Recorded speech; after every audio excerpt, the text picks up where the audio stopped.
Santa Maria dei Battuti, dopo il mercatino e il jazz, l'inaugurazione ufficiale. Pagina di pedonalizzazione sofferta ma finalmente completata. L'amministrazione di Cassugana è determinata a proseguire su questa strada. Adesso pensiamo a Piazza Duomo e poi andremo avanti.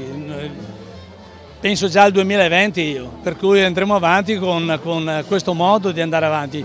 La nostra azione sarà intanto mettere a posto il porfido, poi si vedrà un domani se riusciremo a trovare un adeguato posto per le macchine che stazionano in Piazza Duomo. Se troveremo la possibilità di parcheggiare lì vicino, allora si potrà parlare. Cantiere lungo e commercianti fortemente penalizzati, ora finalmente si tira un sospiro di sollievo. Pace fatta col comune?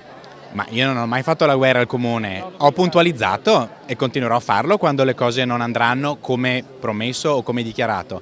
Adesso stasera siamo contenti, la piazza è bella, speriamo che vogliano fare delle attività per promuoverla al di là di questa sera. Un po' alla volta secondo me si renderanno conto che comunque è una piazza che verrà vissuta dal cittadino, dal turista, e quindi sicuramente verranno riempiti anche quei buchi che in questo momento ci sono. In piazza con uno sguardo critico la voce contro della maggioranza, Maristella Caldato, che boccia l'intervento. Ci sono delle priorità per la città che riguardano i bisogni dei cittadini.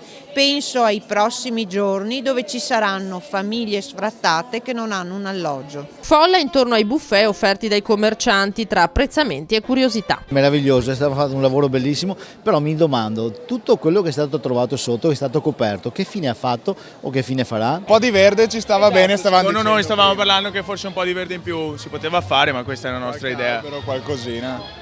Però è molto bella, ci sta la zona pedonale, hanno fatto bene a farla. Nuova, bellissima, ci voleva. Da frequentare anche da parte dei ragazzi, dei più giovani.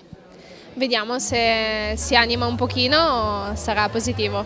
Molto bella, l'hanno fatto veramente molto bene, quindi speriamo sia una nuova piazza di Treviso.